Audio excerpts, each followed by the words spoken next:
Primeira epístola do apóstolo Paulo a Timóteo, capítulo 3, versículo 8 ao versículo 13. O título: Qualificações dos bispos e dos diáconos. Tradução RA, Revista Atualizada. Versículo 8. Semelhantemente, quanto ao diáconos, é necessário que sejam respeitáveis de uma só palavra, não inclinados a muito vinho, não cobiçosos de sorte e ganância, conservando o ministério da fé com a consciência limpa. Também sejam esses primeiramente experimentados e se mostram irrepreensíveis e exerçam o diaconato. Versículo 11. Da mesma sorte, quanto a mulheres, é necessário que sejam elas respeitáveis, não maldizentes, temperantes, fiéis em tudo. Versículo 12. O diácono seja marido de uma só mulher e governe bem os seus filhos, a própria casa. Versículo 13. Pois o que desempenharem bem o diaconato alcançam para si mesmo justa preeminência e muita intrepidez na fé em Cristo Jesus.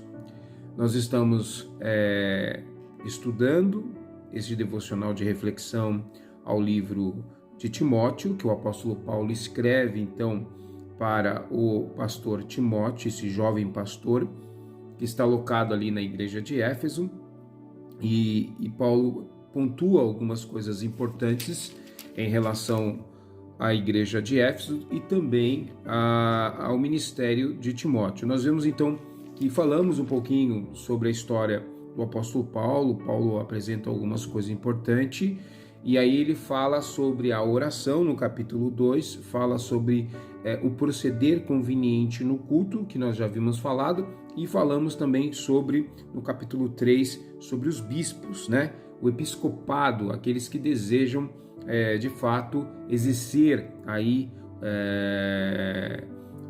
como um pastor, um presbítero, né?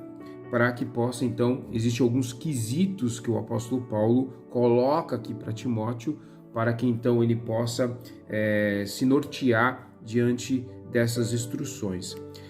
Lembrando que a carta de Timóteo, ela foi escrita em razão de falsos mestres, né, que estavam se manifestando, tentando, então, inserir a graça, a lei judaica, complementar ela com algum recurso relacionado à velha aliança, que é o Velho Testamento, que está relacionado à lei de Moisés. E nisso também havia também não só a questão da liderança de alguns falsos mestres, mas também as mulheres desses falsos mestres eram também pessoas que manipulavam, influenciavam, argumentavam, geravam contendas e trazia muito dano ao corpo de Cristo em relação a Éfeso. E Paulo, então, ele traz toda essa instrução para que, de fato, a igreja de Éfeso, junto com Timóteo, possa, então, corrigir esses desvios em relação à palavra de Deus, já que a palavra de Deus ela não pode ser corrompida, mas aqueles que estão ensinando podem, de fato, corromper os ouvidos daqueles que estão ouvindo uma palavra que de fato está sendo desviada da verdade e mais pautada na parte dogmática, política, ideológica e não pautada naquilo que Cristo realmente de fato nos ensinou. E aí hoje nós vamos falar então sobre os diáconos, né? Nós já vimos aí que o episcopado é uma obra excelente, aquele que deseja exercê-la, mas existem alguns quesitos que são importantes para que essa pessoa ela possa então ser reconhecida pelo corpo de Cristo como uma liderança, como um mestre, não porque ele busca um status, uma posição, mas de fato ele se dedica a viver ao reino dos céus para servir a igreja de Cristo. Versículo 8, vamos ler lá. Semelhantemente, quanto ao diáconos, é necessário que sejam respeitáveis de uma só palavra, não inclinados a muito vinho, não cobiçosos de sórdia ganância, conservando o ministério da fé com a consciência limpa. Veja que o contexto que Paulo está tratando, ele já usa no diácono igualmente, né, semelhantemente, então equivalente aos quesitos do presbítero, do episcopado, do bispo ou do pastor. Eles também têm que seguir a mesma exigência para que ele de fato possa então ser separado como diácono ou diaconisa. Nessa questão, como diácono ou diaconisa, poderão ser separados tanto homens como mulheres. Aqui não vejo restrição nenhuma, Paulo instruindo essa questão de ter alguma restrição à separação de mulheres como diaconisa para auxiliar na obra do reino dos céus, tá? E aí Paulo então diz que quanto aos diáconos, e quando eu falar diáconos eu estou me referindo também à diaconisa, tá? Quanto aos diáconos, é necessário que sejam pessoas respeitáveis, pessoas que tenham uma conduta ética, tá? O que nós vemos hoje, às vezes, é um grupo mexeriqueiro. Mexeriqueiro, se você não sabe o que é fofoqueiro. É isso mesmo, fofoqueiro. Há muitos diáconos e diaconisas que, de fato, servem de estorvo, de impedimento, de obstáculo para que outras pessoas venham conhecer o Evangelho de Cristo, tá? Porque o seu comportamento é um comportamento hostil, um comportamento rude, não é ético, não consegue guardar uma informação a qual alguém confessou a ele ali a importância de falar algo e que, sabendo que ele é um homem ou uma mulher orientada pela palavra de Deus, possa dar um norte à vida daquela pessoa. Então ele acaba expondo muitas vezes o irmão que está ali confiando nele a prestação de serviço como um meio de socorro, né, a este irmão. Então ele está dizendo que o diácono é necessário ser respeitável, é uma pessoa que sabe respeitar. Ele respeita não só os anciões, os jovens, os adultos, as crianças, os adolescentes. Ele tem uma visão de como tratar as pessoas. Eu vejo o diácono muito como uma relação pública em relação à igreja. Então ele é aquele que vai ser a frente de linha, que está recepcionando a todos que estão chegando ali na igreja, né?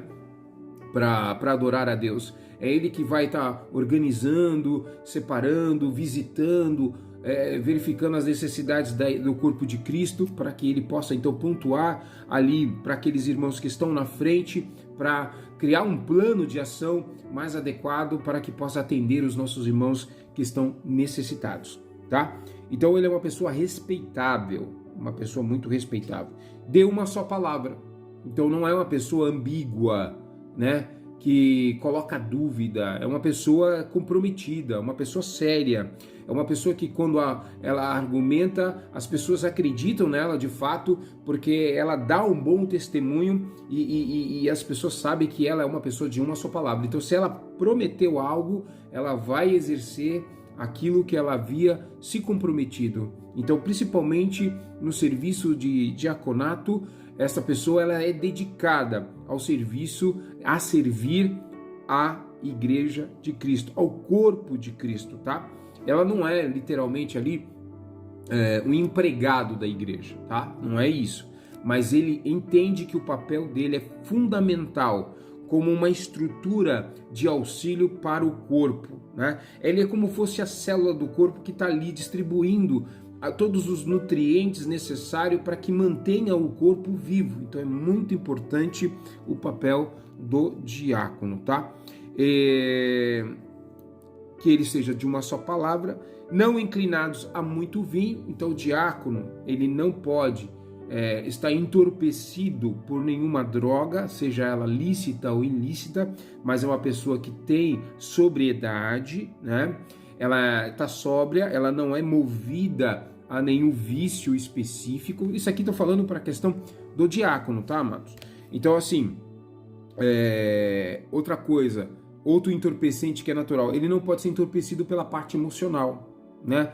Então o diácono, às vezes, ele pode ser afrontado, aborrecido, e literalmente, então, ele age de forma com raiva, com ira, e ele literalmente maltrata alguém, machuca alguém. Então ele não pode ser movido, né? Não pode ser inclinado ao álcool, né? Às drogas, né? Ele tem que ser uma pessoa realmente de fato que é uma pessoa consciente, sóbria, de uma única palavra e respeitável. É uma pessoa benquista entre a comunidade cristã, porque ele tem uma boa conduta ética diante de todos, tá bom? Outra coisa, não cobiçosos de sórdida ganância. Veja que sórdida ganância é em relação ao dinheiro, aos bens materiais. Então ele não pode ser uma pessoa presa a questões materiais, né? Ficar de olho demais no dinheiro, né? Às vezes igrejas grandes aí que de fato tem aí um movimento talvez de capital muito grande, talvez essas pessoas podem ficar gananciosas e até desejar ter ou outra coisa na sua vida particular, ele viver totalmente dedicado ao dinheiro. Então, por que isso que eu estou falando? E que Paulo está nos ensinando? Porque a pessoa que só se dedica na questão do dinheiro, ela não consegue, então, dedicar também o seu coração a Deus. Então, Deus ele deve ser em primeiro lugar em nossa vida. E a nossa vida secular ela está em segundo lugar. Não é pecado você ter um planejamento, trabalhar, estudar, ter o desejo de crescer profissionalmente, de ter aí seu patrimônio, mas lembrando que se você é um diácono, se você é um obreiro, se você é um pastor, se você é um presbítero, se você está ali na frente, auxiliando, dando suporte a toda a igreja, é uma pessoa que está totalmente dedicada à obra de Cristo. Isso quer dizer que ele não vai ter a necessidade de trabalhar para manter a sua família, né? Porque a igreja, ainda que a igreja possa dar alguma ajuda de custo a este obreiro, a este diácono, vamos dizer assim, principalmente ao obreiro que se dedica à palavra, ele pode até receber algum custo, né, de ajuda de custo, não ficar rico com a palavra, né? Mas uma ajuda de custo ele pode até receber. Não vejo nenhuma restrição, porque Paulo ensina sobre isso, que digno do salário, digno é o salário do trabalhador. Então a igreja, uma comunidade bem definida, que ela está ali, que tem realmente de fato um pastor, um presbítero, né, que se dedica de forma integral, né, ali para servir a igreja pode definir pelo conselho um salário para ajudá-lo, né, para manter a sua família, já que ele se dedica totalmente à obra de Deus. Porém, o apóstolo Paulo fala sobre isso nas cartas dele, mas você vê Paulo nunca pediu um recurso nenhum para nenhuma das igrejas, nenhum. Nem para Coríntios, nem para Éfeso, nem para Filipenses, nenhum. Ele nunca pediu nada a ninguém, apesar dele ter a prerrogativa de solicitar a ajuda e o suporte à igreja, tá? Paulo ele nunca utilizou de recurso nenhum. Como a gente sabe disso? Porque Paulo vive falando nas suas cartas que ele era construtor de tendas e consertava tenda. Então Paulo, nas suas caminhadas anunciando o evangelho na Ásia Menor, que era a época do mundo daquela época, Paulo então sempre estava fazendo a sua atividade profissional, ocupacional, que era fazer tendas ou consertar tendas, e era com isso que ele literalmente se sustentava, tá?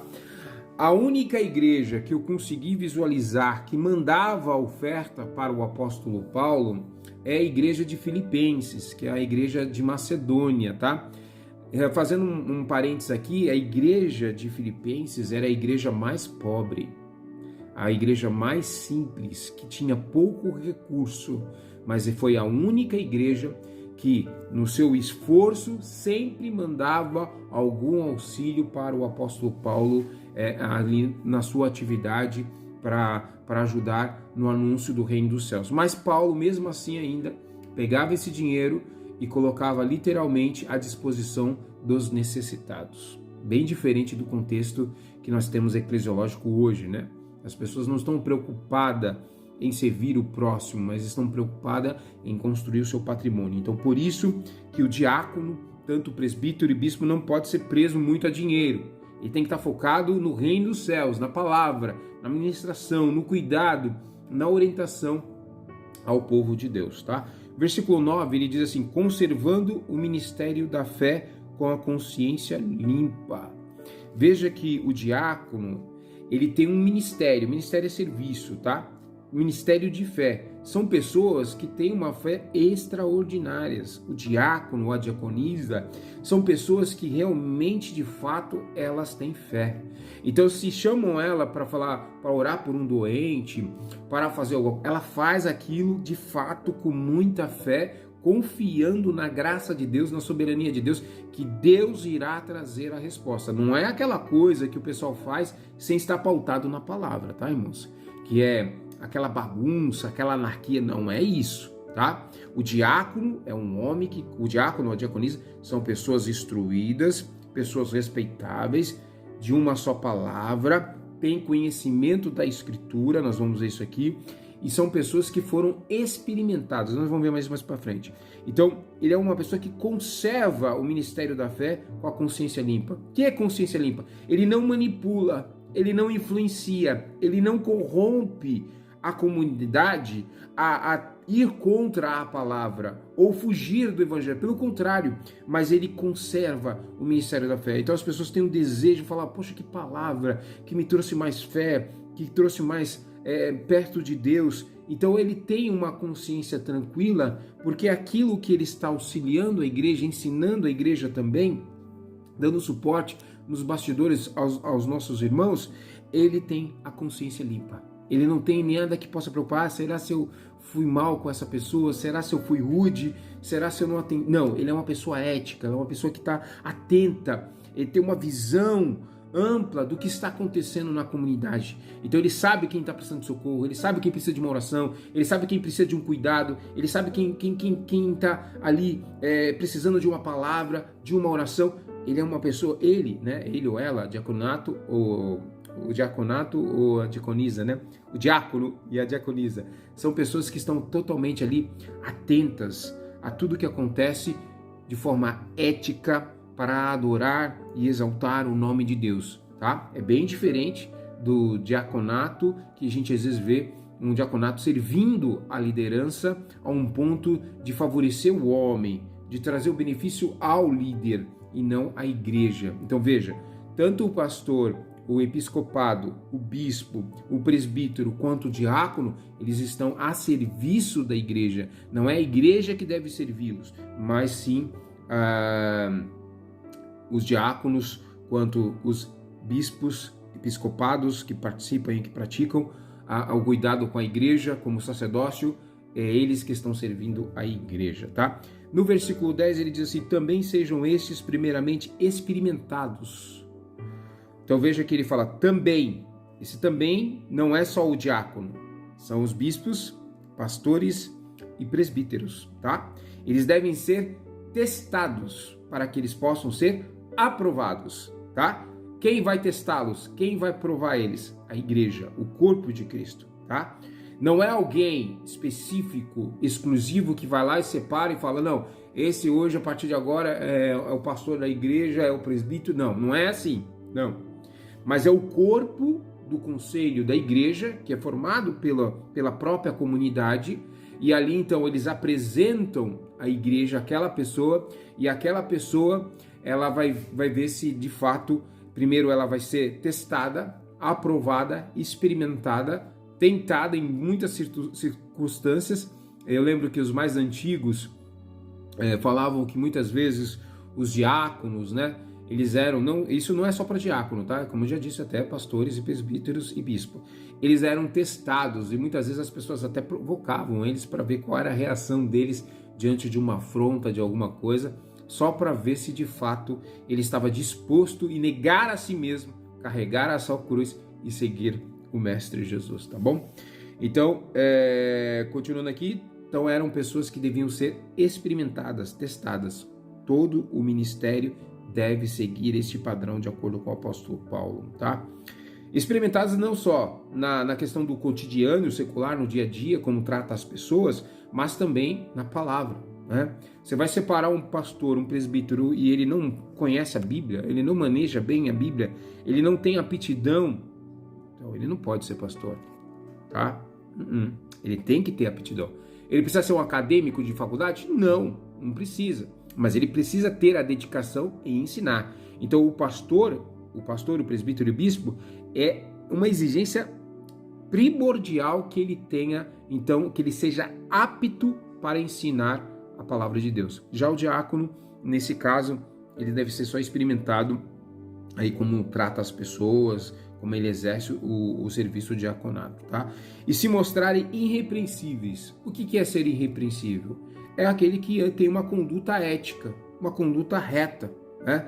Ele não faz acepção de pessoas, ele trata os ricos e os pobres iguais, ele trata a mulher e o homem por igual, ele não age criando facções dentro da igreja, criando divisões na igreja, pelo contrário, ele é uma pessoa que não consegue ser reprovada pelo corpo de Cristo, que é a igreja, tá bom?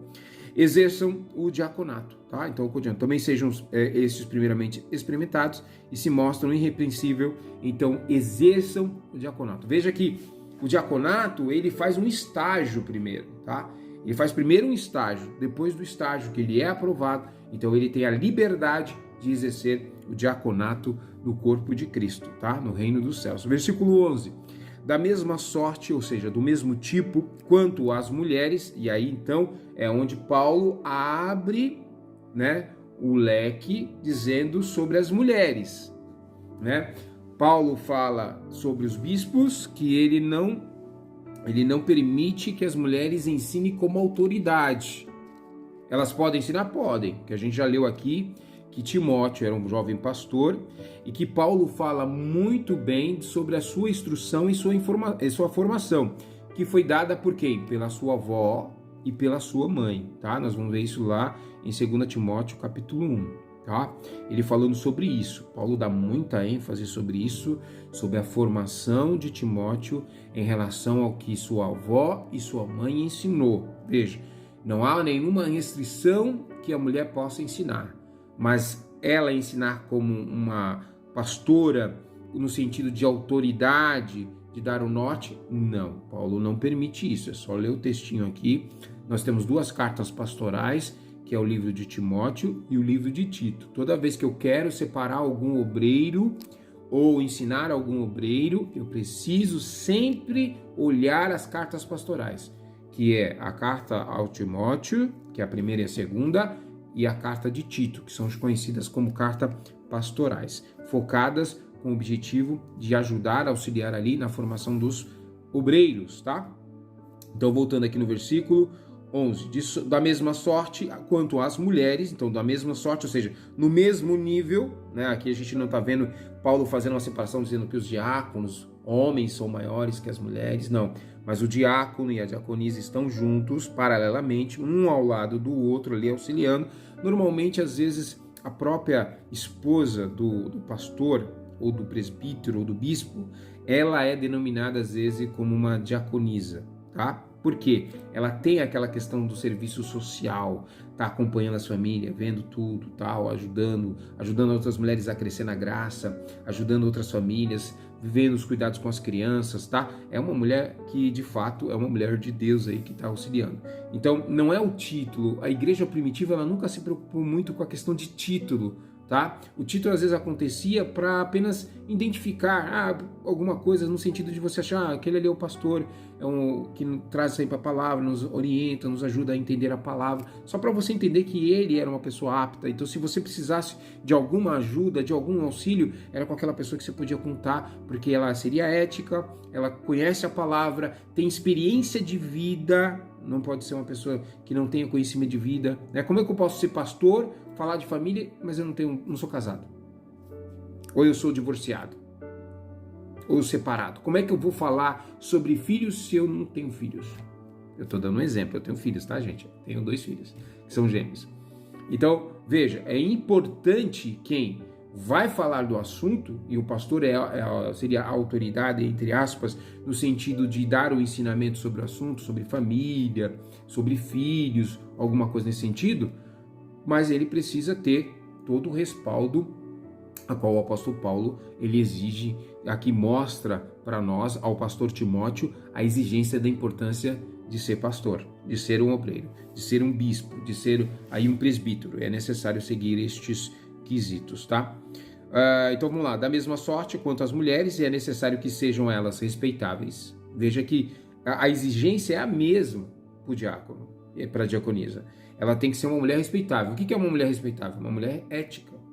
Não é fofoqueira, não é mexeriqueira, não faz contenda, é pacificadora, né? É uma mulher sábia, ela edifica a sua casa, a sua família o acompanha no serviço da igreja. Então, tudo ali não é, como eu disse, assumir um ministério, um serviço ao corpo de Cristo, não é assumir apenas você assumir e sua família não. Não tem como. Então, todos ali têm que assumir. Vai assumir o diaconato? É importante esse serviço? É. Então, ele vai servir ao corpo de Cristo. Não só ele, como toda a sua família. E eles exercem a atividade para auxiliar o corpo de Cristo por obrigação. Não. Eles servem porque eles amam servir a Deus e a servir a igreja. Por isso eles têm temor, eles têm o carinho em cuidar da igreja do Senhor. Então eles são pessoas respeitáveis. Mulheres não maldizentes. Isso é uma questão muito difícil. O que é ser maldizente? Que vive reclamando, murmurando, falando, tal, e fica. Lembra de Salomão? Que ele falou assim, uma mulher... como é que ele fala? Ele fala assim que uma mulher rixosa, né? O que é rixosa? Queixosa, que fica falando. E você morar numa mansão e é como uma goteira de uma torneira que você tá ali e tá ouvindo tom.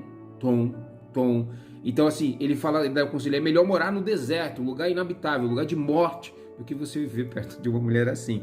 Então o exemplo aqui que Paulo está dizendo das diaconisas, elas não podem ser maldizentes, porque as mulheres realmente reclamam muito às vezes, né? E fala, né? E aí a mulher sábia, ela edifica a sua casa, então ela não fala, ela age de forma adequada, com a palavra, com a graça, com o amor de Deus. É bem diferente, né? Então, não maldicentes, temperantes, é uma mulher equilibrada. Ela não é uma pessoa que sai do seu equilíbrio emocional, mas ela é equilibrada, né? Ela tem ali o bom senso, o juízo, ela entende os seus sentimentos, ela vai ouvir a dor de alguém, mas ela sabe como lidar com isso, como ajudar o próximo com esta dor. Ela tem uma boa palavra, ela vai orar, ela vai dar o suporte, ela vai estar ali dando sustento, mas é porque ela é literalmente, então, uma mulher temperante, equilibrada, ponderada, inteligente, sábia e é fiel em tudo. Tá? Ela é uma mulher fiel em tudo. Fiel no seu relacionamento com Cristo, fiel com sua casa, sua família, seus filhos e o seu esposo. O esposo dela não tem a preocupação. Minha mulher está na igreja, será o que ela está fazendo? Meu Deus do céu, meu Deus, eu não sei o que ela está fazendo. Será que eu tenho que ir atrás dela? E agora? O que eu faço? Não. Mas ela é uma mulher fiel. Fiel porque ela ama a Deus e ela é fiel. E aí ela é fiel com sua casa, com sua família, com seus filhos, com seu lar, fiel nos seus relacionamentos de comunhão, de koinonia, com a igreja, com as irmãs, suprindo a necessidade delas, sempre com ética, respeitando, não expondo a vida das pessoas. Quantas pessoas às vezes vai orar e expõe a vida das pessoas, irmãos? A oração ali conta a vida de todo mundo. Misericórdia, isso não pode ser feito. Isso é falta de sabedoria, né? Mas o que Jesus ensina? Entra no teu quarto, fecha a tua porta, ora, chora, clama ali você pode abrir o verbo, falar com Deus e pedir que Deus tenha misericórdia, mas aí você está na sua casa, tá? No culto público a gente tem que ter sabedoria, entender essas coisas, tá? Continuando então, e fiel em tudo, a mulher. 12. O diácono ou a diaconisa, vou abrir o parênteses aqui que já Paulo abriu, seja marido, né, se for o caso do marido, ou se for o caso da mulher, o marido de uma só mulher, e se for mulher, esposa de um só marido. Governe bem seus filhos e a própria casa. Veja que a ênfase que o apóstolo Paulo dá é a mesma do bispo, tá? O diácono seja marido de uma só mulher. Mas tem diácono divorciado na minha igreja. Irmãos, tem alguma coisa de errado, tá? Tem alguma coisa de errado. O diácono, ele não pode ser divorciado, tá?